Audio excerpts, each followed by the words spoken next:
देव भगवान की जय।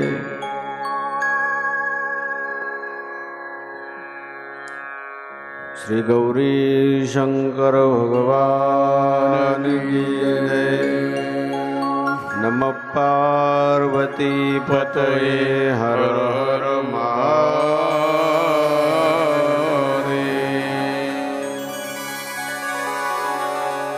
वक्रतुंड महाकाय सूर्यकोटि समप्रभ निर्विघ्नं कुरु मे देव सर्वकार्येषु सर्वदा।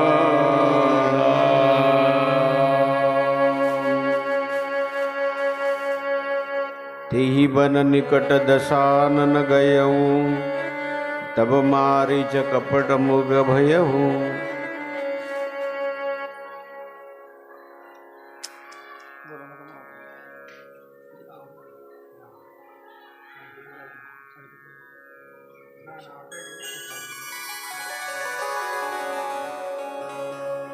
सकाळच्या सत्रामध्ये आपण पाहिलं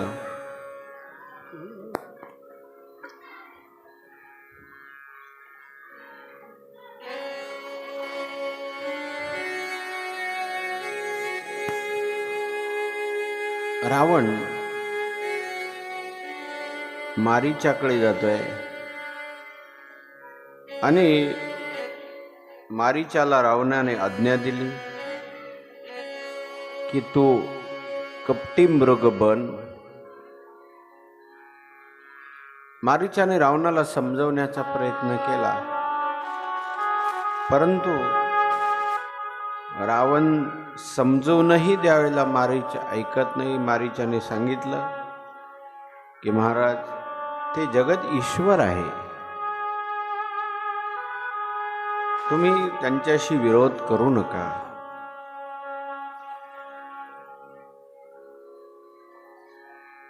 परंतु रावणाने आग्रह धरला आणि रावण बोलायला लागला की तू मला गुरु बनवून शिकवायला लागलाय का. त्यावेळेला मारीच्याने विचार केला, याच्याशी विरोध करून फायदा नाही, समर्थ मालकाशी विरोध करून फायदा नाही. आणि म्हणून रावणासोबत मारीच निघाला. तेही बन निकट दशानन गयऊ. भगवान ज्या वनामध्ये होते त्या वनामध्ये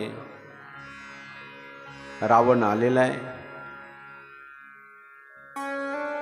आणि त्या वनाजवळ ज्या वेळेला रावण पोहोचला त्यावेळेला मारीच्याने मृग शरीर धारण केलं, वेशधारी मृग शरीर धारण केलं. तो इतका अद्भुत झाला, त्याचे वर्णन नाही करतायत. अति विचित्र कछु वर्णी न जाई, कनक देह मनी रचित बनाय. सुवर्णाचा देह धारण केला. सोन्याचं मृग कुठे असतं का, परंतु मारीच स्वर्ण मृग बनला. सुंदर सुवर्णाची कांती आहे.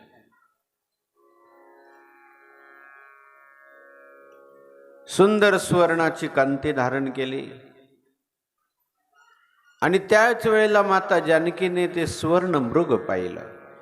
सीता परम रुचिर मृग देखा, अंग अंग सुमनोहर वेशा.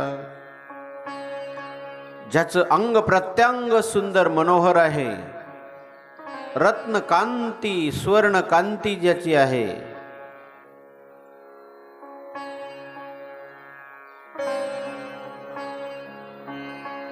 असं मृग सीतेने पाहिल्यानंतर भगवंताला विनंती केली, प्रभो तुम्ही सत्य प्रतिज्ञ आहात. सत्यसंध प्रभू बदी करियेही, आनव चर्म करेती बाई कहेती बाई देही. माझी एक विनंती आहे, या हरणाला मारा आणि याला घेऊन या. याचं चर्म मला काढायचं आहे, याचं चर्म मला पाहिजे, चांबळ मला पाहिजे, स्वर्णकांती. भगवान नाही म्हणायला लागले, सीता स्वर्ण सोन्याचं मृग कुठे असतं का? हा कपटी मृग आहे. भगवंताने सीतेला सांगितलं हा कपटी मृग आहे. सीता म्हणायला लागली, महाराज याचं कपट देखील चांगलं आहे. म्हणे कसं चांगलं आहे? जे कपट तुमच्या जवळ आणेल ते कपट देखील चांगलं आहे. हो हो, भगवान जाणताय सर्व, तरी देखील उठे हर्षी सुर काजू सवारण. देवांचं कार्य करण्याकरता भगवान निघाले. उठे हर्षी सुर काज सवारण.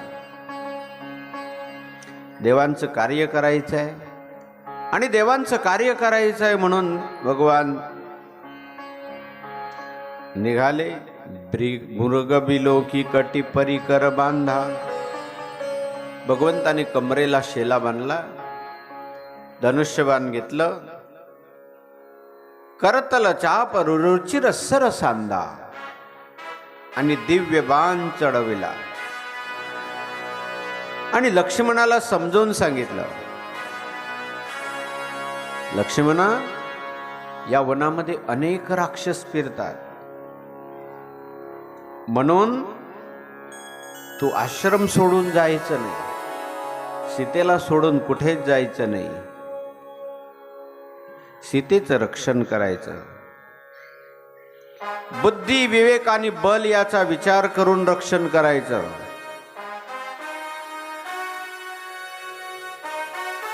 बुद्धीच्या बळाद्वारा, विवेकाच्या बळाद्वारा आणि शक्तीच्या बळाद्वारा. 3 मुद्दे सांगितले. बुद्धीने रक्षण करायचं, विचाराने रक्षण करायचं आणि शक्तीने रक्षण करायचं. निगमने तिसिव ध्यान न पावा. वेद ज्याचं वर्णन करू शकत नाही, श्रुती नेती नेती म्हणती गोविंदो रे. वेदा नाही कळला, वेदा नाही कळला, अंत पार याचा कानडा राजा पंढरीचा. कानडा राजा पंढरीचा. कानडा राजा पंढरीचा. वेदा नाही कळला, वेदा नाही कळला, अंत पार याचा कानडा राजा पंढरीचा. कानडा राजा पंढरीचा. कानडा राजा पंढरीचा.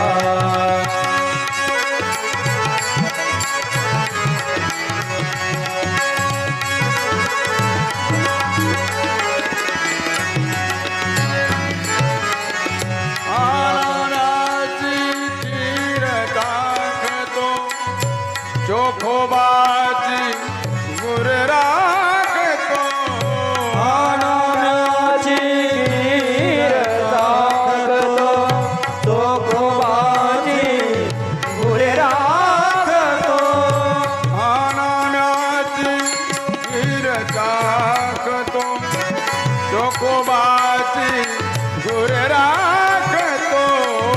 आनंदाची गीर राखतो,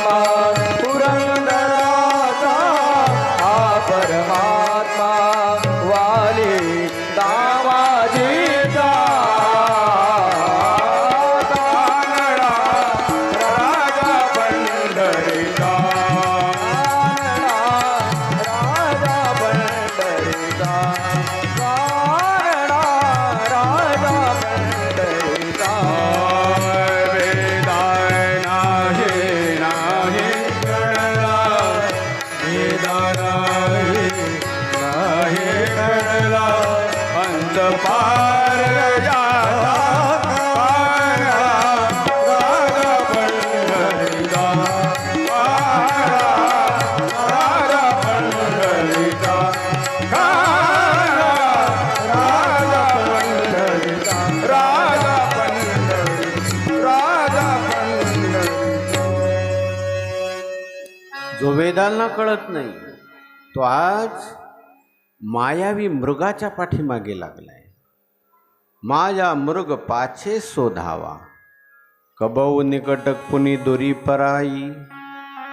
त्या हरिण केव्हा केव्हा जवळ दिसतं तर केव्हा केव्हा गुप्त होताना लांब दिसतं. लांब पडतायत, कधी जवळ येतं कधी लांब पडतायत आणि भगवंताकडे मागे पाहतायत. कबहू प्रगट कबहू छपाई. केव्हा केव्हा गुप्त होतं, केव्हा केव्हा प्रगट होतं. प्रगटत दूरत करत छलभुरी. छल करायला लागलाय प्रभू सोबत आणि लांब पर्यंत देवाला घेऊन गेला. तबत की राम कठीण सर मारा धरणी पर्यो करी घोर पुकारा. एकदम लांब नेलं देवाला आणि मागे वळून पाहतायत. त्या हरिणाला विचारलं, तू जर भगवंताचं एवढं रूप तू लावलं कर्म करायचं तर पडतो कशा करता?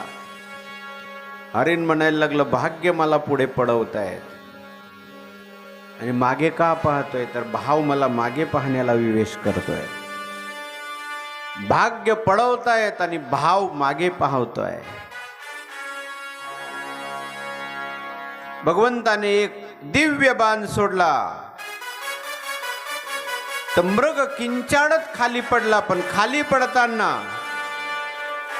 राम म्हणून बोलायला लागला.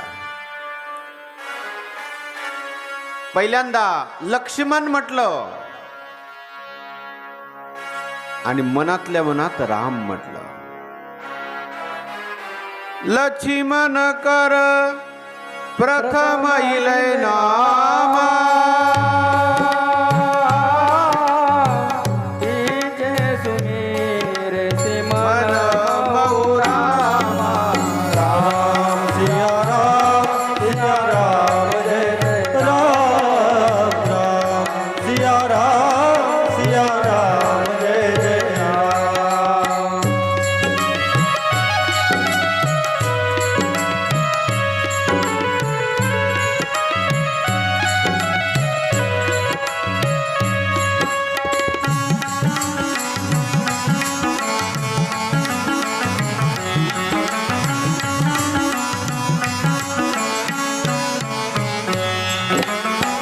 लक्ष्मण कर प्रथम इलय नामा.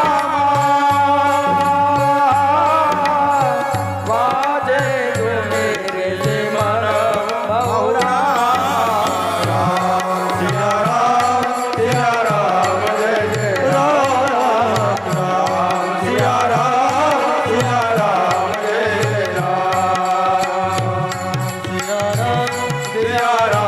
जय जय राम. सिया राम जय जय राम. लक्ष्मण, हाय लक्ष्मण म्हटलं आणि नंतर पुन्हा मनामध्ये रामाचं स्मरण केलं. धाव लक्ष्मण धाव, आणि मूळ रूपामध्ये प्रकट झाला. अंतर प्रेम तासु पहिचाना. भगवंताने ओळखलं की याचं आतून माझ्याविषयी खूप प्रेम आहे. अंतर प्रेम तासु पहिचाना मुदी दुर्लभ गती दीन सुजाना.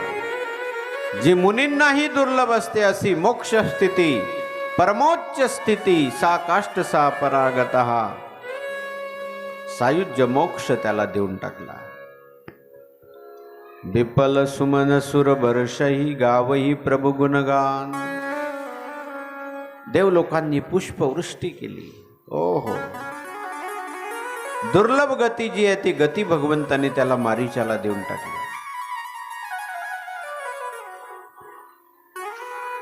त्याला मारल्यानंतर भगवान तिथून तुरंत निघाले. सो चापकर कटितु नीरा. हातात धनुष्य कमरेला भाता त्यांच्या शोभतोय आणि ते निघाले. इकडे ज्यावेळेला लक्ष्मणा धाव म्हणून असा आवाज सीतेच्या कानावर आला, आरतगिरा सुनी जब सीता लक्ष्मण सन परम सभीता. आणि लक्ष्मणाला म्हणायला लागली माता जानकी, लक्ष्मणा तुम्ही ताबडतोब जा, तुमचे भाऊ संकटात आहे. जाहू बेगी संकटाती भ्राता लक्ष्मण बेहसी कहा सुन माता. लक्ष्मण म्हणायला लागले, आई संकट आणि प्रभूवर भ्रुकुटी बिलास सृष्टी लय होई. ज्याने केवळ अशी भ्रुकुटी जर वाकडी केली तर सृष्टीचा लय होऊन जाईल, अशी ताकद ज्यांच्यामध्ये आहे. स्वप्न संकट परई की सोयी. स्वप्नामध्ये त्याच्यावर कधी संकट येईल का? सरका महिला मंडळ पुढे सरका, मागे जागा नाही. स्वप्नामध्ये देखील परमात्म्यावर संकट येणार नाही. तुम्ही असा काय विचार करताय? सरका. सपने हो संकट परई की नसाय परई की सोय. स्वप्नामध्ये देखील परमात्म्यावर संकट येणार नाही. मरण वचन जब सीता बोला, मरम वचन बब जब सीता बोला. त्यावेळेला जानकी काही मर्म भेदक वाक्य बोलली लक्ष्मणाला. काय वाक्य बोलली ते इथे गोस्वामी तुलसीदास देत नाही. मरम वचन जब सीता बोला, हरि प्रेरित लक्ष्मण मन डोला. लक्ष्मणाचं मन अस्थिर झालं.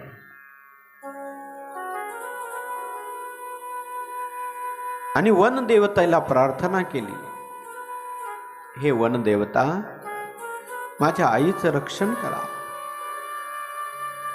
सीतेचं रक्षण करा. दिशांच्या भरोशावर सोडलं, दिशांना प्रार्थना केली, मातेचं रक्षण करा. वन देवतेची प्रार्थना केली, चले जहा रावण ससी राहू. आणि रावण रूपी चंद्राला ग्रासणारे राहू रूप श्रीराम होते, तिकडे लक्ष्मण निघाले. सुन बीच दस कंदर देखा. लक्ष्मण इथे लक्ष्मणाने रेष मारली असं इथे वर्णन नाही, ते पुढे वर्णन येतं उत्तरकांडमध्ये. पण इथे भावार्थ रामायणामध्ये आहे, लक्ष्मणाने तिथे झोपडीच्या बाहेर एक रेष मारली आणि मातेला सांगितलं, आई किती काम आलं तरी या रेषेच्या बाहेर जायचं नाही. ही मर्यादा रेष आहे आणि ती मर्यादा रेष वैराग्याने मारली आहे. स्त्री जीवनामध्ये ज्या वेळेला मर्यादा ओलांडली जाते त्यावेळेला तिला दुःखाला सामोरे जावं लागतं. घरातील मोठ्या लोकांची मर्यादा उल्लंघन होऊ नये. मला तर खूप काही गोष्टी सांगताना आश्चर्यही वाटतं आणि आनंदही वाटतो. आपल्याकडे खूप मर्यादा आहे, तिकडे काही भागामध्ये काही मर्यादा नाही. आपल्याकडे खूप मर्यादा आहे. मोठे लोक असले तर माता भगिनी बोलत नाही, खूप मर्यादा आहे, चांगली गोष्ट आहे.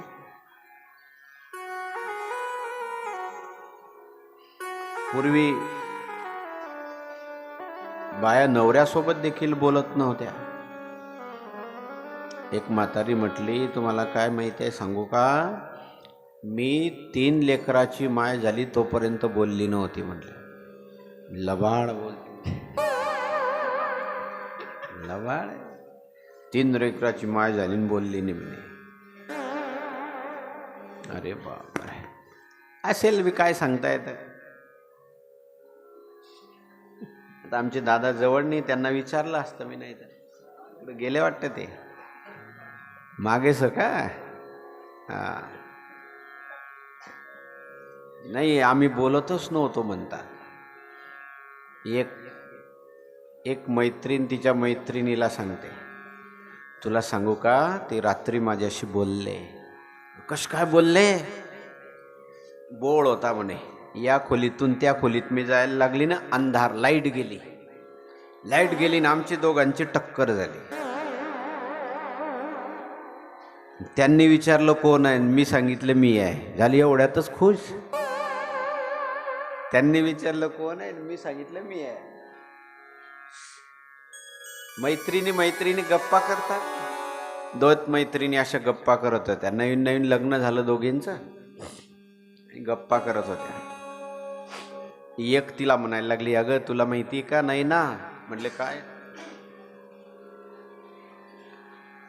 तुला माहिती आहे, माझा पती त्याने जर काही लिहिलं ना तर शिक्षण मंत्र्यालाही वाचता येत नाही. ओ बापरे, असं अक्षर आहे माझ्या नवऱ्याचं. ती दुसरी म्हणायला लागली, असं चतुरस्य किमे वर्ता स्वयमपि लिखितम परो न वाचयति. शिक्षण मंत्र्यालाही वाचता येत नाही. ती दुसरी तिच्या पुढची होती. ती म्हणायला लागली, तुला माहित आहे, माझ्या नवऱ्यानं जर लिहिलं ना आणि नंतर जर त्याला वाचायला सांगितलं तर त्याचं त्याला वाचता येत नाही. स्वयमपि लिखितम स्वयं न वाचयति. वर्णन चालतं असं. एक सासू आपल्या जावयाचं वर्णन करत होती, आमचा जावाई खाली पाय सुद्धा ठेवत नाही म्हणे. बापरे, म्हणे आकाशातून चालतो? नाही नाही, गाडीच्या खाली पाय ठेवत नाही आमचा असा जावाई आहे म्हणे. जिज्ञासा वाटली मला, म्हटलं असा काय जावाई बा, खाली पाय ठेवत नाही गाडीच्या? विचारलं, म्हटलं कोण आहे गाडीच्या खाली पाय ठेवत नाही? तर तिची दुसरी सखी म्हणायला लागली, तो आमदाराचा ड्रायव्हर आहे, खाली पाय ठेवत नाही म्हणे. चतुरस्य किमे वर्ता.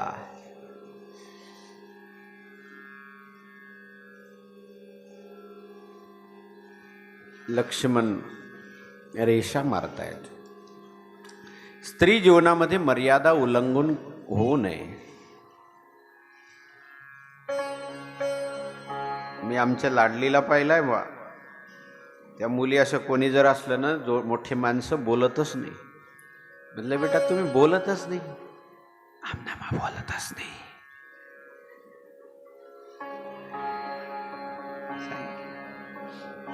चांगली गोष्ट आहे, खूप मर्यादा आहे. आणि बघा तुम्ही, जवळजवळ 90% लोकांच्या डोक्यावर पदर दिसतो. आमच्याकडे नाही, काहीच नाही खरं आमच्याकडे.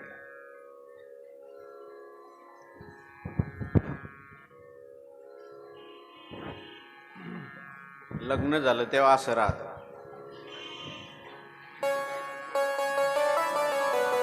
लग्न झाल्यानंतर 1 वर्षानंतर असं होतं. अरे बापरे, आणि 2-3 महिन्यानं डायरेक्ट गायब. काय खरं. तुमचं खूप चांगलं आहे, म्हणून तर मला इकडे यायला आनंद वाटतो केव्हाही. मर्यादा आहे, आणि अशा मर्यादा खरोखर चांगली गोष्ट आहे. लक्ष्मणाने रेष मारली. पिता रक्षति यौवने भर्ता रक्षति. पिता रक्षति कौमारे भर्ता रक्षति यौवने. रक्षन्ति स्थाविरे पुत्रा न स्त्री स्वातंत्र्यम अर्हति. रक्षन्ति स्थाविरे पुत्रा. स्त्री ही स्वतंत्र नाही आहे. भ्रमंती राजा नष्टा पूज्यते भ्रमण संपूज्यते राजा. भ्रमंती संपूज्यते राजा. जो राजा भ्रमण करतो तो पूजला जातो. भ्रमंती संपूज्यते राजा. जो राजा भ्रमण करतो तो पूजला जातो. जो ब्राह्मण भ्रमण करतो तो पूजला जातो. पण जी स्त्री नेहमी भ्रमण करते तिचं चारित्र्य नष्ट होऊन जातं, तिची कीर्ती नष्ट होऊन जाते. म्हणून कामाशिवाय जास्त स्त्रियांनी फिरू नये, फिरू नये जास्त. काम असलं तर भ्रमंती स्त्री नष्ट. लक्ष्मणाने रेष मारली, सांगितलं आई या रेषेच्या बाहेर जायचं नाही. लक्ष्मण ज्यावेळेला निघून गेले त्यावेळेला इकडे रावणाने पाहिलं की आश्रमात कोणीच नाही. सुनबीच दस कंदर देखा, आवा निकट जती कैवेशा. आणि रावणाने संन्याशाचा वेश धारण केला आणि संन्याशाचा वेश घेऊन रावण तिथे आला. भगवंताने तर खूप नंतर मारलं त्याला. गोस्वामी तुलसीदासजींना तर इथेच रावणाला मारून टाकलं. कसं मारलं? मृत्यूचे प्रकार आहे, एक लौकिक मृत्यू, एक अलौकिक मृत्यू, आध्यात्मिक मृत्यू, अधिदैविक मृत्यू आणि अधिभौतिक मृत्यू. मृत्यूचे हे 3 प्रकार पडले.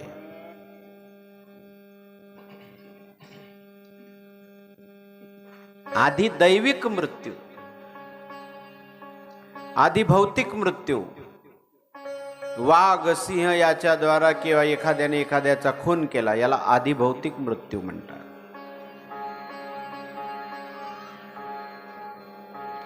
शरीरामध्ये काही आजार होऊन म्हातारपण येऊन मेला, त्याला अधिदैविक मृत्यू म्हणतात.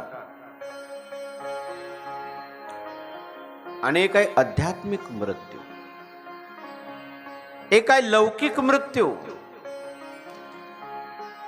एखाद्या संभावित माणसाचा अपमान झाला की तो त्याचा लौकिक मृत्यू आहे. संभावितस्य कीर्तिर्मरणादतिरिच्यते, त्याचा लौकिक मृत्यू आहे. मोठ्या माणसाचा अपमान झाला हा त्याचं मरण आहे. लक्ष्मणाला रेष मारून ज्यावेळेला निघाले, रावण तिथे वेश संन्याशाचा बनवला आणि रावण तिथे आला. सोदस शीस स्वान की नाई, इतौत चितई चला भडी हाई. रावणाला इथेच मारून टाकलं गोस्वामींनी. गोस्वामींनी रावणाला उपमा दिली कुत्रा. कुत्रा जसा भाकरी खाण्याकरता जातो आणि चोरून लपून जर गेला ना, त्या दुरडीतली भाकर उचलल्यानंतर तो इकडे तिकडे पाहतो, आपल्याला कोणी पाहत आहे का, आणि मग पडतो.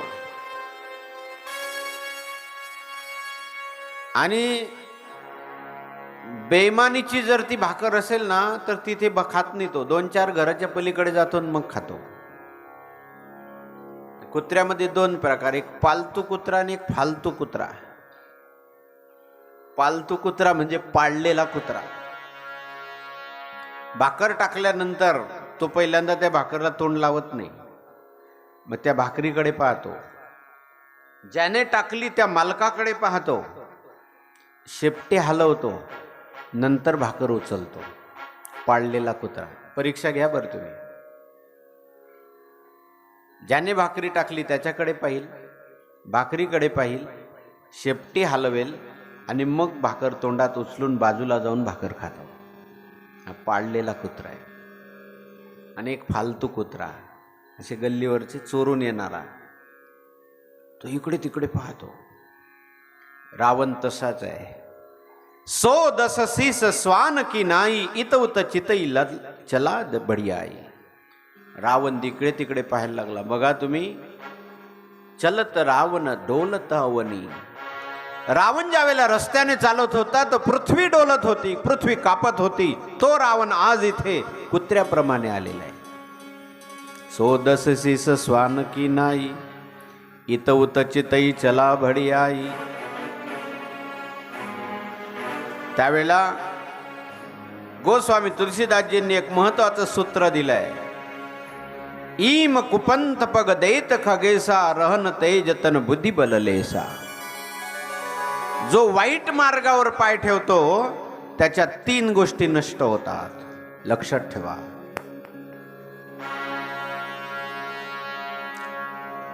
इमी कुपंथ पग देत खगेसा. कुमार्गावर पाऊल ठेवता बरोबर शरीरामध्ये तेज राहत नाही. पहिली गोष्ट. बुद्धी नष्ट होते, शारीरिक बळ नष्ट होतं, याचा लवलेश राहत नाही. 3 गोष्टी नष्ट होतात. म्हणून वाम मार्गाने माणसाने जाऊ नये, अन्याय मार्गाने जाऊ नये. तेज संपेल, बुद्धी नष्ट होईल आणि बळ संपून जाईल. वाम मार्गावर जाणार दारू प्यायला लागला, ते संपून जाईल, बुद्धी नष्ट होऊन जाईल आणि बळ संपून जाईल. इमी कुपंत पग देत खगेसा रहन तेज तन बुद्धी बललेसा. काही काही माणसं पैसा कमवण्याकरता कोणताही मार्ग अवलंबन करतात, तेज राहत नाही, बुद्धी राहत नाही त्या माणसाला आणि बल राहत नाही, बल संपून जातं.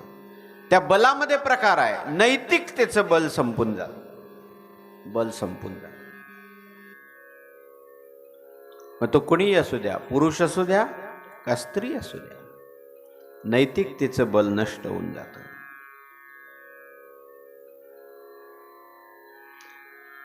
रावण तिथे आला, भिक्षा मागायला लागला.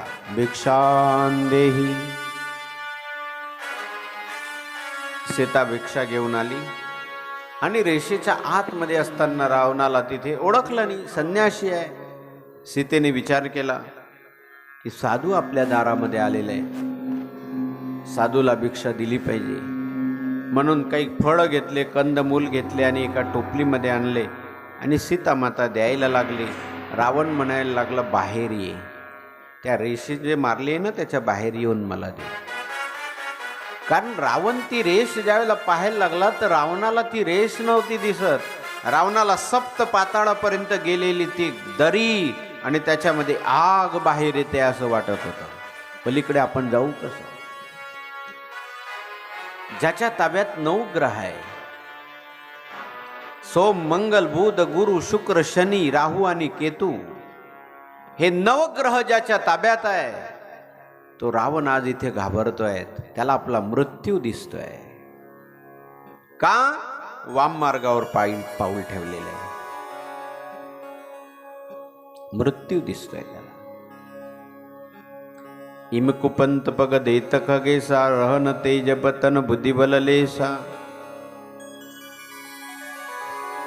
रावण अनेक प्रकारच्या कथा सांगायला लागला, राजनीती सांगायला लागला, भय दाखवायला लागला आणि शब्द वापरला गोस्वामी तुलसीदासजींनी, प्रीती दाखवायला लागला.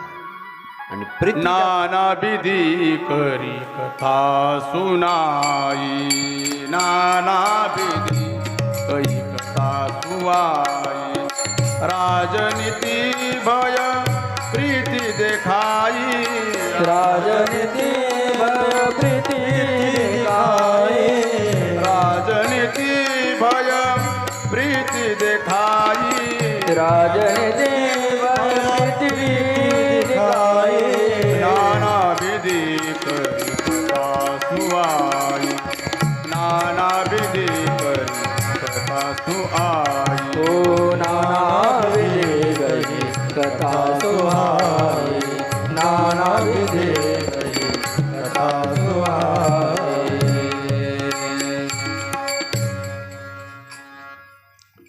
सीता म्हणायला लागली, अरे दुष्टा, अरे तू संन्यासी आणि काय बोलतोय?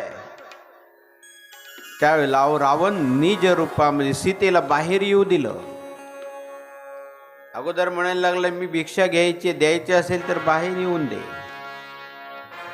सीतेने विचार केला, जर आता हा संन्यासी असा रिकामा आपल्या हातून गेला निघून आपल्या दरवाजातून, तर आपलं सत्कर्म नष्ट होऊन जाईल. सीतेला कोणीतरी विचारलं, सीता तू तर धर्माचं रक्षण केलंय, तुझं रक्षण कोण करेल? सीता म्हणायला लागली, मी ज्या धर्माचं रक्षण केलंय तो धर्मच माझं रक्षण करेल. तब रावण निज रूप देखावा, भई सबय जब नाम सुनावा. रावण आपल्या मूळ रूपामध्ये प्रगट झाला आणि नाव सांगितलं, मी रावण आहे. सीता घाबरली.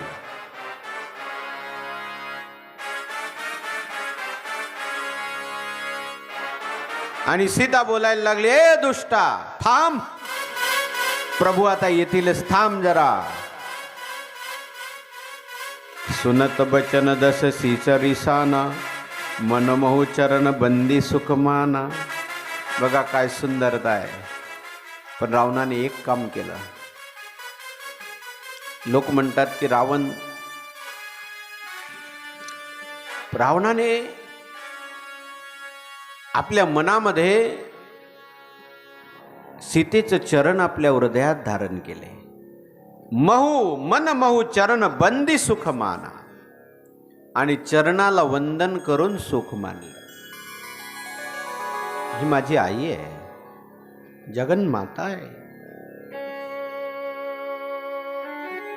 लोक म्हणतात की रावणाने सीतेचं हरण केलं, पण त्याच्या आधीचा हा प्रसंग पहा ना तुम्ही.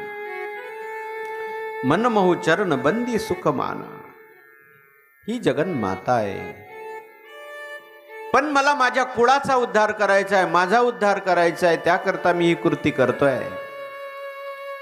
मंदोदरी पुढे प्रसंगामध्ये, एका प्रसंगामध्ये रावणाला बोलली, महाराज ओ सीतेमुळे किती अनर्थ होत आहेत, तुम्हाला कळत नाही का? तुम्ही सीतेला सोडून आणा, तिला परत करा.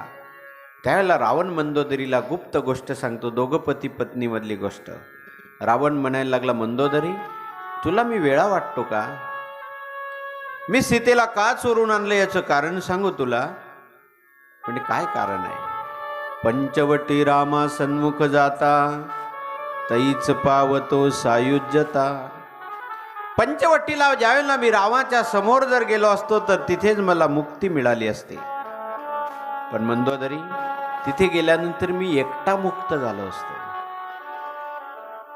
मला माझ्या कुळाचा उद्धार करायचा आहे. सकल कुल उद्धारणार्था सीता चोरोनी आणली. सर्व कुलाचा, सर्व समाजाचा उद्धार करण्याकरता मी सीतेला चोरून आणलं. आणि तोच रावण आज ज्याप्रमाणे एखाद्या सिंहीची अभिलाषा तुच्छ सशाला वाटायला लागावी, त्याचप्रमाणे हे राक्षसराज, तू माझी इच्छा धरल्याने काळाला वश झालाय, सीता बोलायला लागली. रावणाला राग आला, परंतु मनामध्ये सीतेच्या चरणांना वंदन करून आनंद मानला. राग आला त्याला वरतून, पण मनामध्ये नमस्कार केला.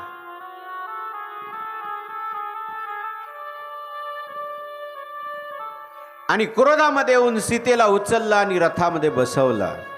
चला गगनपथ आतुर भय रथ हा की न जाई. पण अवस्था कशी झाली पहा. एवढा मोठा रावण, रथ त्याला चालवता येत नाही का? कुपंथावर मार्ग ठेवलाय, रथ चालवता येत नाही. चला गगनपथ आतुर भय रथ हा की न जाई. रथ हाकलला जात नाही.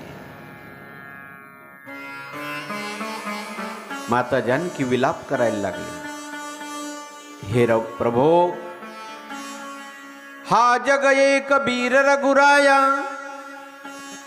केही अपराध बिसारे हुदाया. मी कोणता अपराध केला होता असा की तुम्ही मला विसरला? माझं रक्षण करा. सीतेने देवतांची विनंती केली, हे देव हो, माझं रक्षण करा. देवलोक पाहत होते, पण कोणी समोर आलं नाही. काही काही माणसं म्हणतात, अहो ती घटना झाली ना तेव्हा मी होतो तिथे, मग का नाही गेला मदत करायला? पाहिलं सर्वांनी, पण मदत करायला कोणीच जात नाही. हा रथहरण सरण सुखदायक, हा रघुकुल सरोज दिननायक. हे लक्ष्मणा, तुझा दोष नाही. सो फल पायो किनेऊ रोसा. मी तुझ्यावर रागावली, त्याचं फल आज मला मिळालंय. विविध विलाप करती बैदेई, बोरी कृपा प्रभू दुरी सनेही. पण भगवान तर लांब आहे. गीधराज सुनी आरत बानी. ज्यावेळेला सीता विलाप करते,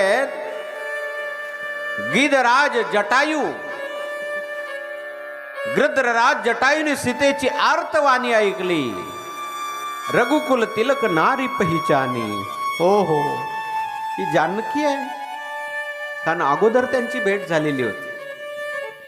पंचवटीला जायच्या आधी जटायूची भेट झालेली होती. जटायूने ओळखलं की तर सीता आहे.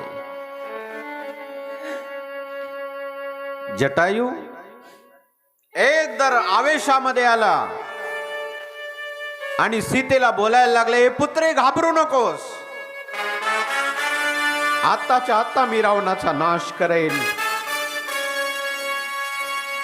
सीते पुत्री करसी जनी त्रासा, करी हो जातु धान करनासा.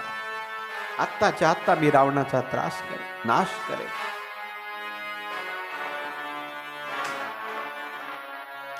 ज्याप्रमाणे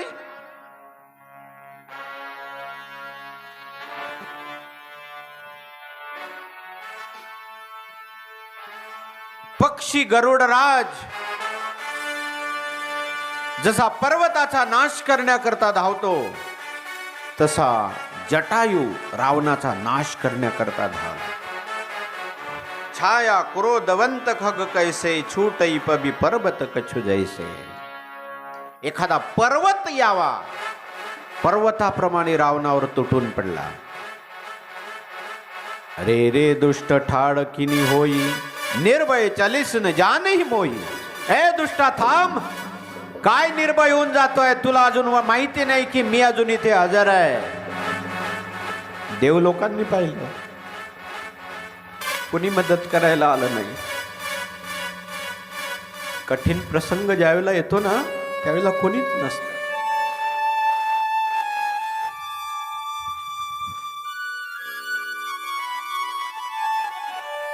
मतलब कि दुनिया में कौन किसका होता है, जिस पर विश्वास करो वही धोखा देता है.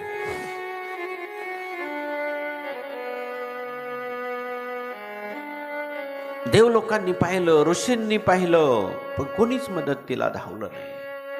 वास्तविक रावणाची अवस्था अशी होती की रावण थरथर कापत होता, रथ हाकलला जात नव्हता रावण. तरी देखील कोणी मदतीला आलं नाही. आणि मग त्यावेळेला एक पक्षी मदतीला धावला. म्हणून आपल्याला अभिमान असतो, जातीचा, समाजाचा, जवळच्या लोकांचा, पण नाही. जिन्हार समझा था गला अपना सजाने को, वही अब नाग बन बैठे हमारे काट खाने को. यूं तो सैकड़ों दर्द मंद मिलते हैं, काम के आदमी चंद मिलते हैं. मुसीबत का जब वक्त आता है तो दरवाजे बंद मिलते हैं. कोणीच धावून आलं नाही. कि मैनाक की खबगबती होई, मम बल जान सहित पति सोई. जाना जरठ जटायू यहा, मम कर तीरच छाडी देहा. रावण म्हणायला लागला, अरे माझ्या हात रूपी तीर्थामध्ये तू तुझी बली देऊ नकोस.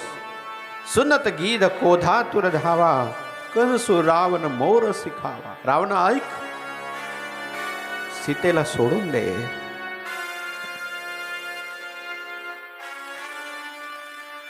अरे राम प्रभूच्या क्रोधरूपी अग्नीमध्ये तुझ्या वंशाचा सर्व नाश होऊन जाईल. उत्तर न देत दसानन जोधा, तबै गीध धावा करी क्रोधा. ज्यावेळेला रावण बोलायला तयार नाही, जटायूने एकदम झडप मारली रावणावर आणि रावणाला खाली पाडलं. मूर्छा आली रावणाला, विमानाच्या खाली पडलं. मूर्छा आली रावणाला काही वेळपर्यंत. मला एक सांगा, ज्यावेळेला रावण मूर्छित होता त्यावेळेला जटायूने माता जानकीला उचललं, बाजूला ठेवलं. रावण मूर्छित आलेला आहे. जोपर्यंत रावणाची मूर्छा सावरली नाही तोपर्यंत जटायू सीतेला सुखरूप घेऊन रामाजवळ नेऊ शकला असता, पण का नाही केलं तसं? कोणी जटायूला प्रश्न विचारला, महाराज तुम्ही रावण मूर्छित असताना तुमच्याजवळ वेळ होता, समय होता, तुम्ही सीतेला उचलून रामाजवळ का नाही नेलं? अजून तर काही जास्त लांब रावण गेलेला नव्हता. त्यावेळेला जटायूने उत्तर दिलं. जटायू म्हणायला लागला, रावण मूर्छित होता आणि मी भारतातला पक्षी आहे, भारतात जन्माला आलेला पक्षी आहे. एखादा योद्धा मूर्छित झाल्यानंतर त्याच्यावर घाव करणं आमच्या भारताची रीती नाही आहे. म्हणून जटायूने रावण मूर्छित असताना त्याच्यावर वार नाही केला. दुष्टाला दुष्ट काम करू द्या, सज्जनाने दुष्ट काम करू नका. लक्षात ठेवा. एखादा व्यक्ती तुम्हाला शिव्या देत असेल, शिव द्या, त्या शिव्या देऊ द्या, त्याचा जो स्वभाव आहे, आपण नका देऊ. कुत्र्याने आपल्याला चावल्यानंतर आपण कुत्र्याला चावत नसतो, आणि आपण जर कुत्र्याला चावलं तर कुत्र्यामध्ये आणि आपल्यामध्ये फरक राहत नसतो. जो ज्याचं कर्म आहे तसं करेल आणि तसं त्याला फल मिळेल. जैसे कर्म करेगा वैसे फल देगा भगवान. हे है गीता का ज्ञान. जगी जीवनाचे सार घ्यावे जाणूनी सत्वर. जगी जीवनाचे सार घ्यावे जाणूनी सत्वर. जैसे ज्याचे कर्म तैसे फळ देतो रे ईश्वर. जैसे ज्याचे कर्म तैसे फळ देतो रे ईश्वर.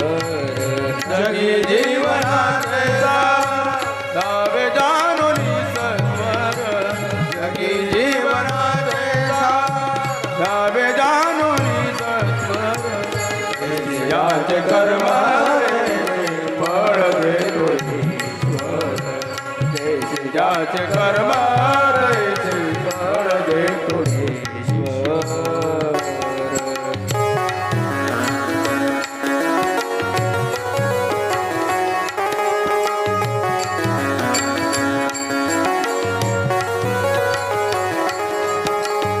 मनाखंत वाटून जाते शुद्ध होती अंतःकरण.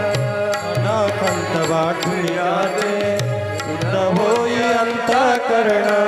क्षमा करी परमेश्वर त्या जातो तयाला जो शरण. क्षमा तयाला गोचरण. देह करी जय जय काही. देह करी जय जय काही. आत्मा भोगी तो नंतर. तैसे ज्याचे कर्म तैसे फळ देतो ईश्वर. तैसे ज्याचे कर्म तैसे फळ देतो ईश्वर. जगी जीवनाचे सार घ्यावे जाणूनी सत्वर. जगी जीवनाचे सार घ्यावे जाणूनी सत्वर. तैसे याचे कर्म तैसे फळ देतो रे ईश्वर. जैसे याचे कर्म तैसे फळ देतो रे ईश्वर. जैसे ज्याचे कर्म तैसे फळ देतो ईश्वर. जटायूने रावणाचे केस धरून जमिनीवर पडला.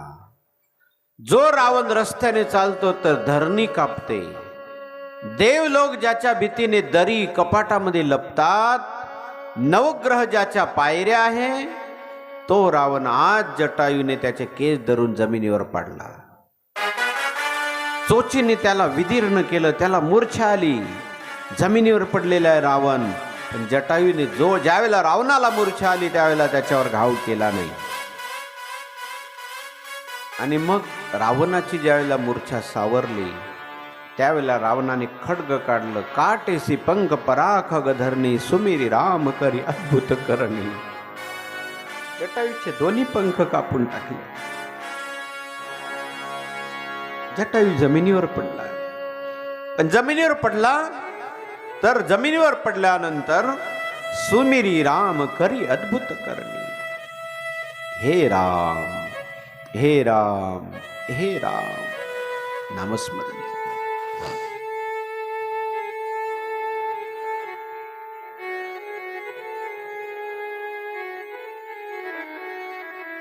जमिनीवर पडलाय जटायू.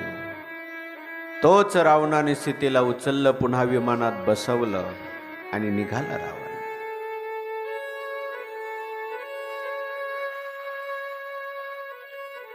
आकाश मार्गाने जात असताना एका पर्वतावर वानरांना बसलेलं पाहिलं.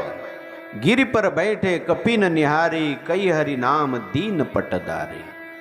आणि आपली ओढणी असते ना, ओढणी, माता जानकीने काही अलंकार, बांगड्या वगैरे ते त्या अलंकार त्या ओढणीमध्ये बांधले आणि ते खाली टाकून दिले. प्रभूला समजावं की मला कुणी नेलाय हे सांगतील. येई बिदी सीतई सोले गयऊ बन अशोकम राखत भयऊ. रावणाने सीतेला नेलं आणि अशोक वाटिकेमध्ये ठेवलं. अशोक वाटिका, नाव अशोक, पण माता जानकी तिथे शोकग्रस्त आहे. जय विधी कपट कुरंग संग धाई चले श्रीराम. इकडे भगवान त्या हरिणाला मारून ज्यावेळेला परत येत आहेत तितक्यात समोर लक्ष्मणाला पाहिलं. रघुपती अनुजही आवत देखी बाह्य चिंता किनी विशेषी. बाह्यतः आतून देवाला माहिती आहे देवानेच लीला केलेली आहे, बाहेरून चिंता करताय. आणि लक्ष्मणाला बोलायला लागले, लक्ष्मणा तू जानकीला एकटं सोडून आलास.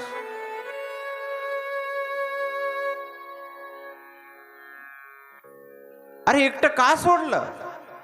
निशिचर निकर फिरई बिन बनमाही मम मन सीता आश्रम नाही. मम मन, बघा काय सुंदर चौपाई आहे. मम मन, ती माझ्या मनात आहे, आश्रमात भगवंताने सांगून दिले. मम मन सीता आश्रम नाही.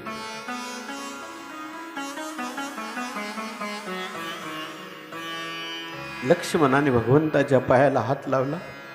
महाराज माझा कोणताही दोष नाही, मला माता जानकी असं बोलल्यामुळे यावं लागलं. अनुज समेत गये प्रभु तहवा गोदावरी तट आश्रम जहवा. लक्ष्मण असं गोदावरीच्या किनाऱ्यावर असणारा पवित्र तो आश्रम, त्या आश्रमामध्ये ज्यावेळेला भगवान गेले त्यावेळेला पाहिलं. आश्रम देखी जानकी हीना भय बिकल जस प्राकृत दीना. एखादा प्राकृत मनुष्य ज्याप्रमाणे शोक करतो तसं परमात्मा एखाद्या प्राकृत माणसासारखे शोक करायला लागले. हा गुण खानी जानकी सीता रूपशील व्रत नेम पुनीता. हा गुण खानी जानकी सीता. हा गुण खानी जानकी सीता. गुण खानी जानकी सीता. गुण खानी जानकी सीता. रूपशील व्रत नेम पुनीता. रूपशील व्रत नेम पुनीता. हा गुण खानी जानकी सीता. हा गुण खानी जानकी सीता. हा गुण खानी जानकी सीता. पुनीता. रूपशील पुनीता. गुण खानी जानकी सीता. गुण खानी जानकी सीता. गुण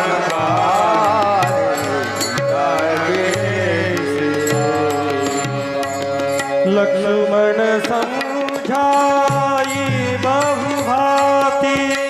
लक्ष्मण समुदाय छत चले लता रूपाती. उदक करे हे खगमृग हे मधुकर श्रेणी. हे खगमृग हे मधुकर श्रेणी. देखी सीता नयनी तुम देखी सीता मृगनयनी फागुन खानी जानकी सीता फागुन खानी जानकी सीता फागुन खानी जानकी सीता उपशील व्रत नेम पुनीता उपशील व्रत नेम पुनीता फागुन खानी जानकी सीता फागुन खानी जानकी सीता फागुन खानी जानकी सीता। भगवान वृक्षांना विचारतायत, वेलींना विचारतायत, पशु पक्ष्यांना विचारतायत, खग मृग, हे पक्ष्यांनो, हे पशूंनो, तुम्ही माझ्या मृगनयनी असणाऱ्या सीतेला पाहिलं का? पक्षाला विचारलं, पोपट, कबूतर, हरिण, मासे, भ्रमर, त्यांचा समूह, गायन प्रवीण असणारा कोकिळ, त्यांना विचारलं, वृक्षांना विचारलं. हो हो, केळीला विचारलं, अनेक वृक्षांना, फळांना विचारलं. आणि विलाप करतायत सामान्य माणसाप्रमाणे. नर लिहिलाय, ये विधी खोजत बिलपत स्वामी मनऊ महाविरही अतिकामी. कुणाला वाटेल की किती विरही आहे, किती कामी आहे, पण आतून भगवंताला सर्व माहिती आहे. पूर्ण काम राम सुकरासी. कसे आहे भगवान? पूर्ण काम. मनुज चरित कर अज अविनाशी. मनुष्य लीला करतायत. आणि असे फिरत फिरत असताना समोर जटायूला पडलेलं पाहिलं. आगे परागीद पती देखा सुमिरत राम चरण जिन रेखा. जमिनीवर जटायू पडलेलं पाहिलं, रक्त जात आहे. भगवान धावले आणि सीतेचं दुःख विसरून गेले. भगवंताला खूप त्रास झाला. जटायूला आपल्या मांडीवर घेतलं. तब गय गीत बचन धरी धीरा सुनव राम भंजन भवबीरा. भगवान लक्ष्मणाला म्हणायला लागले, लक्ष्मण, अरे काहीतरी औषध सांग. जटायूला मी मरताना पाहू शकत नाही, काहीतरी औषध सांग. लक्ष्मण म्हणायला लागले, भगवान, औषध तुमच्या जवळच आहे. म्हणे काय? तुमचा वरदहस्त त्यांच्या डोक्यावरून ठेवा. कर सरोज सिर परसे हो कृपा सिंधू रघुवीर. जटायूच्या मस्तकावर हात ठेवला. जटायूची पीडा संपली. भगवंताने आपल्या हाताने जटायूच्या जटांवरची माती झाडली आणि लक्ष्मणाला सांगितलं, लक्ष्मणा, जटायूला पाणी पाज. जटायू पाणी पित नाही. भगवंताने युक्ती सांगितली, लक्ष्मणा, जटायूच्या कानामध्ये राम शब्द उच्चार. ज्यावेळेला लक्ष्मणाने जटायूच्या कानामध्ये राम शब्द उच्चारला तेव्हा जटायू पाणी प्यायला लागला. जर मी पाणी पिईल आणि पाणी पिता पिता जर मला प्रभूचा विसर होऊन जाईल तर माझ्या जीवनाला धिक्कार होईल, म्हणून पाणी पित नाही. जटायूला भगवान विचारतायत, जटायू, कोणी मारलं तुला? कोणी केली अवस्था? नाथ दसानन यह गती कीनी. महाराज, रावणाने माझी अवस्था केली. तेही खल जनक सुता हरिलीनी. रावणाने जनक सुतेला सीतेचं हरण केलेलं आहे. दक्षिण दिशेला गेलाय. बिलपती अति क्रूर की नाही. ज्याप्रमाणे एखादी हरणी एखाद्या पारध्याच्या ताब्यात सापडावी तशी ती हरणीसारखी रडत होती, विलाप करत होती. महाराज, मी तिला सोडवू शकलो नाही.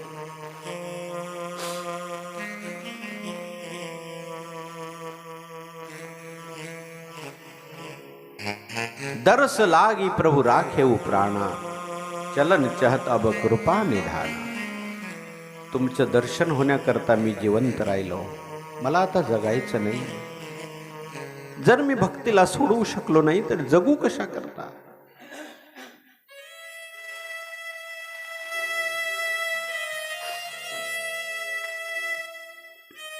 भगवान म्हणायला लागले, जटायुजी, राम कहा तनु राखव ताता, मुख मुस्काई कही तेही बाता. मला असं वाटतंय की तुम्ही आता जाऊ नका, थांबा.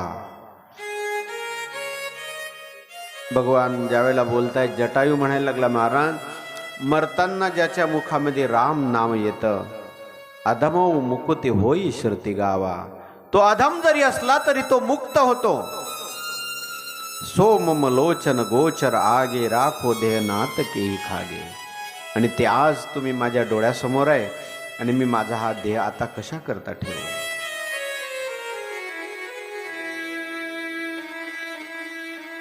जलबरी नयन कहई रघुराई, तात कर्म निजते गती पायी. हे तात, तुमच्या सत्कर्मामुळे तुम्हाला ही गती मिळाली. परहित सरित परहित बस जिनके मन माही, तिन कछु जग दुर्लभ कछु नाही. तिन कहू जग दुर्लभ कछु नाही. ज्याच्या मनामध्ये दुसऱ्याचं हित करण्याची भावना आहे, त्याला जगामध्ये काहीच दुर्लभ नाही. परहित सरित पुण्य नाही, सरिस पुण्य नाही भाई, पर पीडा सम नाही अदमा.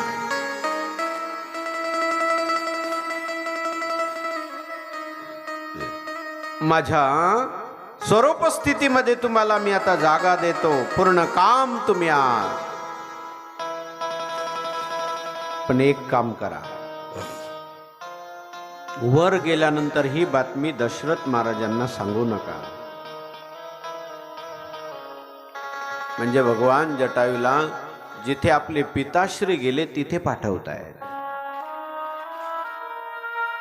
रामा, जर मी दशरथ महाराजांना सांगितले नाही भगवंत, ही बातमी कोण सांगेल. जो मै राम तकुल सहित कई दसान आई. जर मी राम असेल, सर्व कुळासहित रावण स्वतः जाऊन तिथे दशरथ महाराजांना ही बातमी सांगेल. हो हो. गरुडा जटायूला हसायला आला. देवा, तुम्ही मला जी गती देतायत तीच गती ज्याने अपराध केला त्यालाही. कुळासहित रावण तिथे येऊन ते सांगेल. म्हणजे याचा अर्थ जी गती महाराज दशरथांना मिळाली, जी गती जटायूला दिली, तीच गती भगवान रावणालाही देत आहे. हो, ऐसा कृपाळू भगवान, ऐसा को जग माही, उदार जग माही. असा कृपाळू असेल कोण असेल.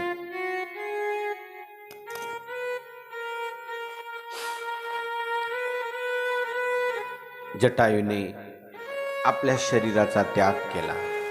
गीद देह तजी धरी हरी रूपा, भूषण बहुपट पीत अनुपा. आणि मग जटायूने आपल्या शरीराचा त्याग केला, हरिरूप धारण केले. याचा अर्थ चतुर्भुज नर हो निठेले. श्यामगात विशाल भुजचारी, स्तुती करतय नयन भारी भरी बारी. भगवंताची स्तुती करायला लागले, डोळ्यामध्ये पाणी आलं. जय राम रूपानुप निर्गुण सगुण गुण प्रेरक सही. जटायूने खूप सुंदर भगवंताची स्तुती केली आणि भगवत स्थानाला जटायू जात आहे. अबिरल भक्ती मागी बर, गीत गयऊ हरिधाम. जटायू भगवंताच्या स्थानामध्ये गेला. काय केलं भगवंताने बघा. तेही की क्रिया जथोचित निज कर की निराम. जटायूचं अंत्येष्टी क्रिया भगवंताने केली. तेही की क्रिया जथोचित निज कर की निराम. कोमल चित अति दीन दयाल कारण बिनु रघुनाथ कृपाल. गीद अधम खग आमिष भोगी गती दिनी जाचत जोगी.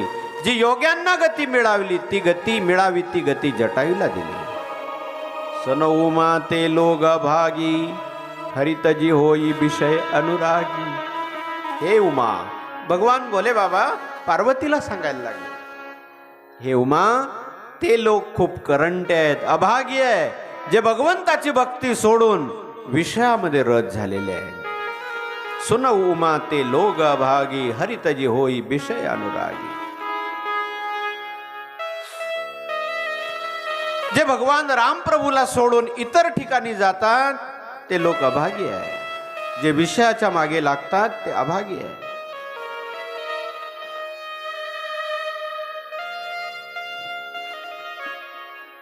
भगवान सीतेचा बघा इथे बघा, भगवान पूर्ण रामायणामध्ये भगवान शिवाने पार्वती मातेला जे रामायण सांगितलं त्याच्यामध्ये पूर्ण याच्यामध्ये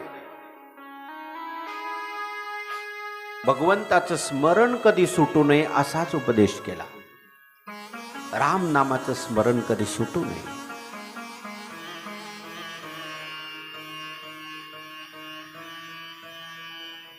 सुन उमा ते लोग अभागी हरित जी होई विषय अनुरागी. पुनी सीते खोजत दो भाई चले बिलोकत बन बहुताई. पुढे सीतेचा शोध करत करत भगवान पुढे निघाले. आवत पंथ कदम कबंद निपाता ते सब काही साप के बाता. कबंदाला मारलं, कबंदाचा उद्धार केला आणि तिथून भगवान पुढे निघाले. त्याला परमगती दिली. कोणाला? कबंदाला. आणि परमगती देऊन भगवान कुठे निघाले? ताही देहगती राम उदारा सबरी के आश्रम पगुधारा. शबरीला आपला कदंबाला परमगती दिली आणि भगवान शबरीच्या आश्रमाकडे यायला निघाले. हो हो,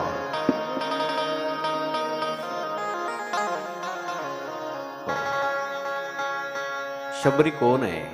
तिचा पूर्व इतिहास 2 कथा आलेल्या आहेत.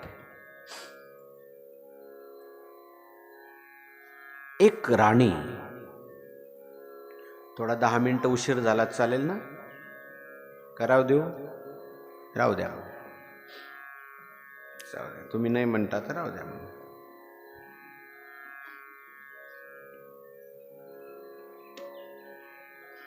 कधीतरी सांगेल नंतर. छोटीशी मुलगी, आई वेणी घालते, केस विंचरते आणि केस विंचरत असताना शबरीने आपल्या आईला विचारलं, आई आज काय तुम्ही माझी एवढी तयारी का करताय? आई म्हणायला लागले, बेटा उद्या तुझं लग्न आहे. लग्न आहे ना मला माहिती नाही. बघा, शबरीचं लग्न शबरीला माहिती नाही. आता आई बापाला माहित नसतं. त्या शबरीचं लग्न शबरीला माहिती नाही. बघा काल कसा शबरी म्हणायला लागले, आई माझं लग्न? म्हणे हो. केव्हा? म्हणे उद्या. हे काय? म्हणे पशुपक्षी कशा करता अटकवले? तुझ्या लग्नामध्ये येणाऱ्या लोकांना स्वयंपाक करण्यासाठी. अरे राम. शबरीने विचार केला, माझ्यामुळे जर हे निरपराध जीव मरत असतील तर कशा करता लग्न करावं? आईच्या मांडीवरून ओढी मारली. कसं आहे, ज्याचं पूर्व पुण्य असतं ना त्याला काही शिकवावं लागत नाही जास्त. आईच्या मांडीवरून उडी मारली, उडी मारून धावली शबरी आणि जाता जाता त्या पशूंचे जेथे ज्यांना अटकवलेलं होतं त्याचे फाटकं उघडून दिले.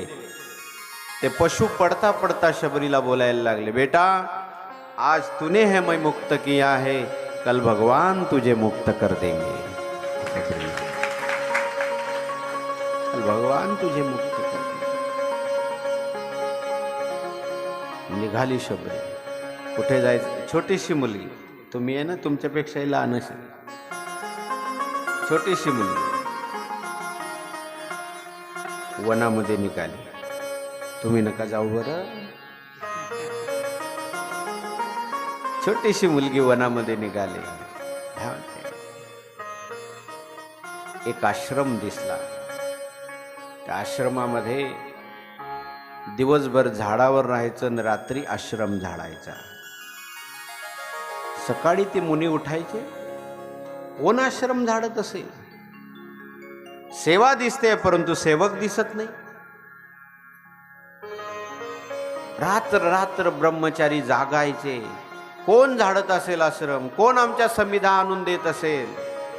एके दिवशी मतंग ऋषीच्या शिष्यांनी शबरीला पकडला आणि मतंग ऋषीकडे आणलं. शबरी घाबरायला लागली. छोटीशी मुलगी घाबरायला लागली, रडायला लागली. मतंग ऋषी जवळ आणलं. ऋषीने विचारलं, बेटा तू कोण आहे? बाबा मी एक अनाथ आहे.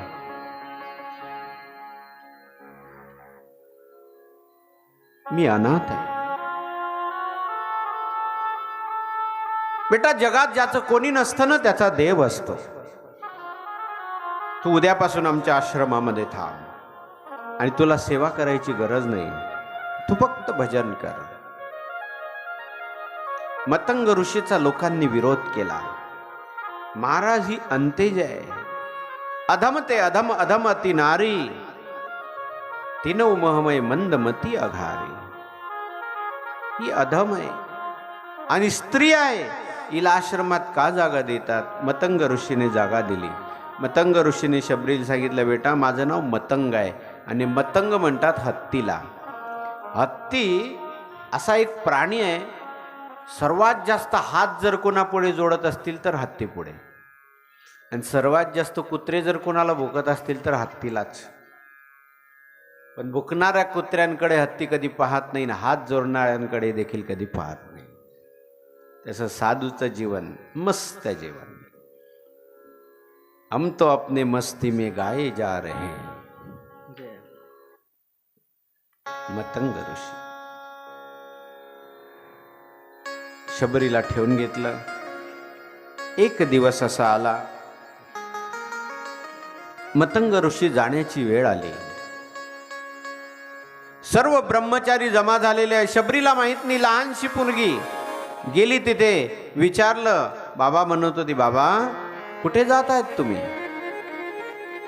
बेटा जिथे गेल्यानंतर पुन्हा परत यावं लागत नाही तिथे मी जातोय. यद गत्वान निवर्तन्ते तद्धाम परमम मम. शबरी म्हणायला लागली, बाबा तुम्ही गेल्यानंतर माझं रक्षण कोण करेल? बेटा जो सर्वांचं रक्षण करतो तो तुझंही रक्षण करेल. पण बाबा त्याला पाहण्याकरता मी जाऊ कुठे? तुला कुठे जायची गरज नाही, तो तुला पाहत येईल. तुला जायची गरज नाही.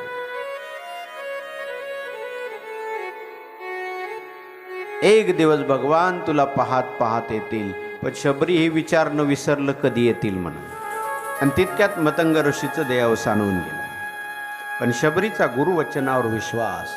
मला माझ्या गुरूंनी सांगितलंय की एकदा भगवान तुझ्याकडे येतील. त्या दिवसापासून शबरीने नित्यनेम बनवला सज्जन हो. रोज झाडांची फुलं तोडायची आणि फुलं तोडून रस्त्यावर अंथरायची. माझे राम येतील. जब मेरे राम जी का आवन होगा, शबरी की कुटिया का पावन होगा. जब मेरे राम जी का आवन होगा, शबरी के कुटिया का पावन होगा. जब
जगाया जब मेरे राम का पावन होगा शबर के कुटिया का पावन होगा जब मेरे राम का पावन होगा शबरी के कुटिया का पावन होगा शबरी के कुटिया का पावन होगा शबरी के कुटिया पावन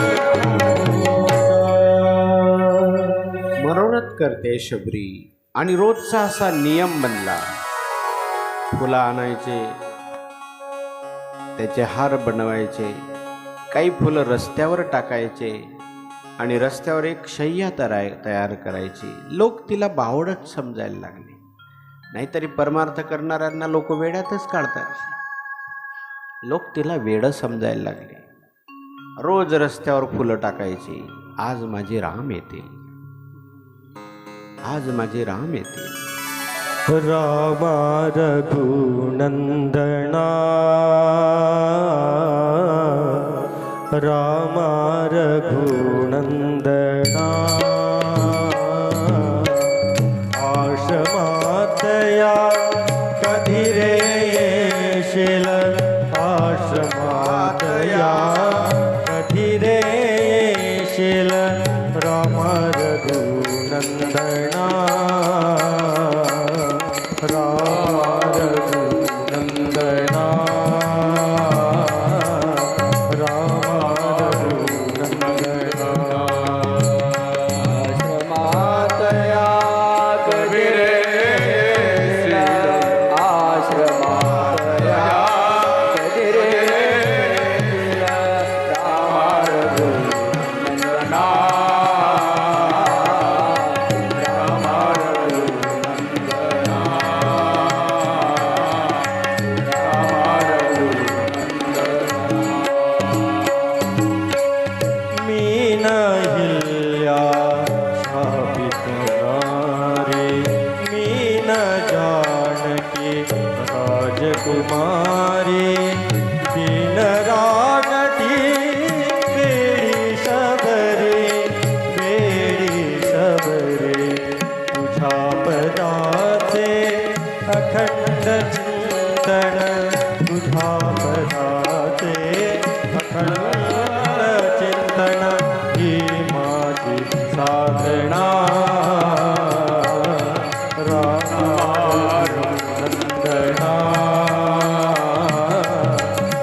रोज वाट पाहते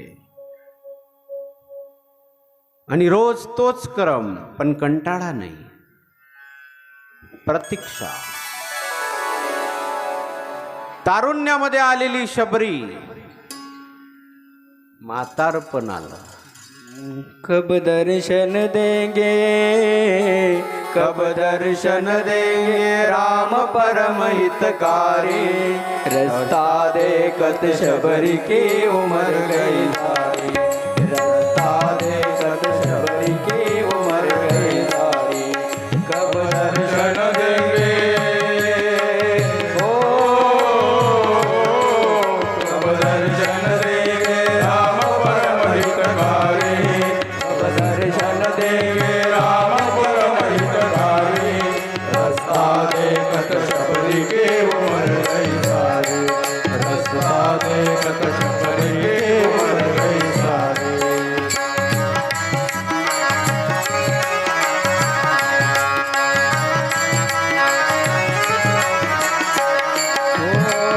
कोई काटा प्रभु को नहीं चुभ जाए, हसवन पग धोवन चुन चुन पूछ पग जाए. मीठे पल जग कर, मीठे पल जग कर नित्य सजाए काली, मीठे पल जग कर नित्य सजाए काली. रास्ता देखत शबरी की उम्र गई सारी, रास्ता देखत शबरी की उम्र गई सारी. कब दर्शन देंगे, कब दर्शन देंगे राम परम हितकारी, कब दर्शन देंगे राम परम हितकारी, रास्ता देखत शबरी की उम्र गई सारी, रास्ता देखत शबरी की उम्र गई सारी, रास्ता देखत शबरी की उम्र गई सारी.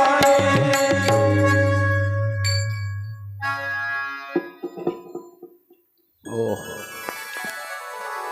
प्रेम मगन भगवान आज शबरीच्या आश्रमात आले. ओह, ऋषी लोकांना पाहिलं, शबरी दूर उभी आहे. दुरून शबरीने पाहिलं आणि विचार करायला लागली, माझ्याकडे कशा करता येतील? अधम ते अधम, अधम ती नारी, मी अधम आहे. ती मंदमती अघारी, बुद्धीही नाही, माझ्याजवळ कशाला येतील? दुरून दर्शन केलं, झोपडीमध्ये निघून आली. लपते आहेत सर्व लोकांच्या मागे. कदाचित माझं स्वरूप पाहून, माझी अवस्था पाहून भगवान नाराज न हो म्हणून समोर येत नाही शबरी. भगवान आश्रमांमध्ये आले. ऋषी लोकांनी स्वागत केलं. महाराज, भगवान म्हणायला लागले, पहिल्यांदा मला माझ्या आईला भेटायचं आहे. तुमची आई? हो. माता शबरी कहा आहे? ऋषी लोक म्हणायला लागले, ती बावरी. हो. दुरून त्यांनी पर्णकुटी दाखवून दिली. भगवान आले. शबरी घाबरलेली आहेत. शबरीला वाटलं यांनी माझ्याविषयी काहीतरी शिकायत केली असेल म्हणून घाबरलेले, डोळे बंद केलेले आहेत. भगवान आले. लक्ष्मण आणि भगवान लक्ष्मणाला म्हणायला लागले, लक्ष्मण पहा, मला आपल्याला यायला उशीर झाल्यामुळे आई नाराज झाली आहे. आपल्याला उशीर झाला.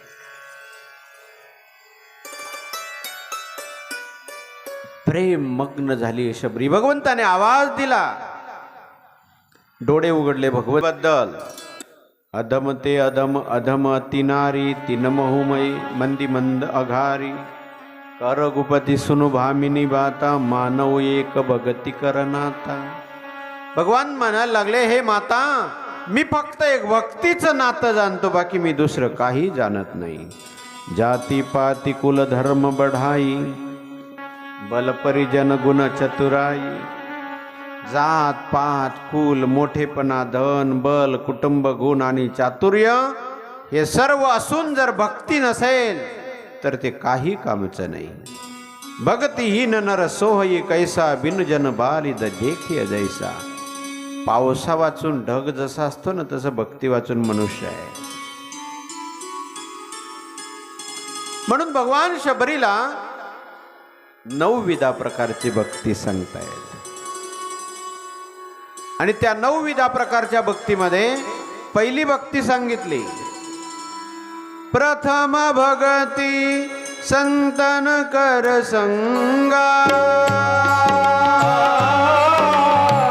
दुसरी रे मम कथा प्रसंगा. राम सिया राम जय जय राम. राम सिया राम जय जय राम.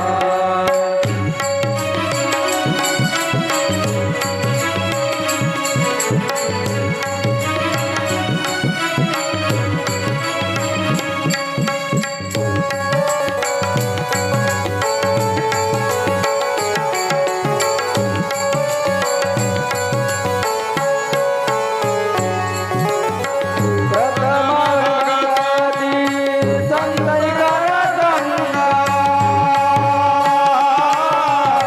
दुसरी रे मम कथा प्रसंगा.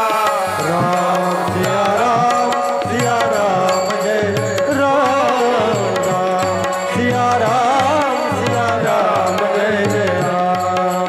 राम सिया राम जय जय राम. राम सिया राम जय जय राम. संत संगती करणं ही पहिली भक्ती सांगितली.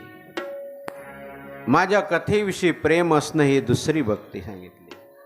अभिमान रहित होऊन गुरुचरण सेवा ही तिसरी भक्ती. निष्कपट भावनेने माझं गुणगान करणं ही चौथी भक्ती. 9 भक्ती सांगितली. राम मंत्र जप व माझ्यावर दृढ विश्वास असणं ही 5वी भक्ती. राम नावावर विश्वास असणं ही 5वी भक्ती आहे. आणि आता आपण म्हणतो रामकृष्ण हरी म्हटल्याने काय होईल हो? विश्वास नसणं नाही. इंद्रियाचा निग्रह करणं आणि लौकिक कार्याबद्दल वैराग्य धारण करणं आणि संत पुरुषाप्रमाणे आचरण करणं ही 6वी भक्ती आहे. सर्व जगामध्ये मलाच पाहणं आणि संतांना माझ्यापेक्षा श्रेष्ठ समजणं ही 7वी भक्ती आहे. जे मिळेल त्याच्यामध्ये समाधानी राहणं, स्वप्नातही दुसऱ्याचे दोष न पाहणं ही 8वी भक्ती आहे. आणि सरळपणा, सर्वांबद्दल मनामध्ये कपटरहित अवस्था, मनातून माझ्यावर श्रद्धा ठेवणं व कोणत्याही अवस्थेत हर्ष व दैन्य नसणं ही 9वी भक्ती आहे. शबरीला भगवंताने 9 प्रकारची भक्ती सांगितली. मंत्रजाप मन दृढ विश्वासा वगैरे वगैरे. आणि तिथून शबरीने सांगितलं भगवंताला, देवा आता तुम्ही जाऊ नका, मग मला अगोदर जाऊ द्या, कारण तुम्हाला आलेलं मी पाहू शकलं पण गेलेलं मी पाहू शकणार नाही. शबरीचं तिथे देवसान होतं. भगवान तोपर्यंत तिथे थांबतात. चले राम त्यागा बन सोहू अतुलित बल नर केहई दो. आणि तिथून निघाले. ऋषी लोक म्हणायला लागले, महाराज आमचा सरोवर त्याच्यामध्ये घाण झालेली आहे, किडे पडलेले आहेत, जंतू पडलेले आहेत, तुमच्या पायाने एका दगडाची बाई झाली, त्या सरोवराला पवित्र करा. भगवान सांगतात, तुम्हाला सरोवराला पवित्र करायचं आहे ना, तर मग तुम्ही शबरीच्या चरणाचं तीर्थ त्यामध्ये टाका. भगवान तिथून निघाले आणि पुढे पंप सरोवरावर येतात. उमा कौमय अनुभव अपना सतहरी भजन जगत सब सपना. भगवान शिव सांगायला लागले, उमा सर्व खोट आहे, भगवंताचे भजनच फक्त सत्य आहे. तुका म्हणेथ भजन प्रमाण, काय थोरपण जाळावे ते. आणि भगवान तिथून पुन्हा माता जानकीची आठवण झाली. शोक करताना पाहिलं, विरहवंत भगवंतई देखी नारद मनभा सोच विशेष. नारदाला वाटलं भगवान शोक कसे करतायत. नारदाची आणि भगवंताची भेट होते. त्यावेळेला भगवान एकदम सुखासीन दिसले. नारदाला आश्चर्य वाटलं, देवा तेव्हा तर तुम्ही शोक करत होते, आता तुम्ही शोक नाही करताय, एकदम सुखी आहात. भगवान म्हणायला लागले, ते पडद्याच्या बाहेरचं आचरण होतं, हे पडद्याच्या मागचं आहे. अति प्रसन्न रघुनाथई जानी, पुनि नारद बोले मृदबानी. तब विवाह मैं चाहू की ना, प्रभु के कारण करे न दीना.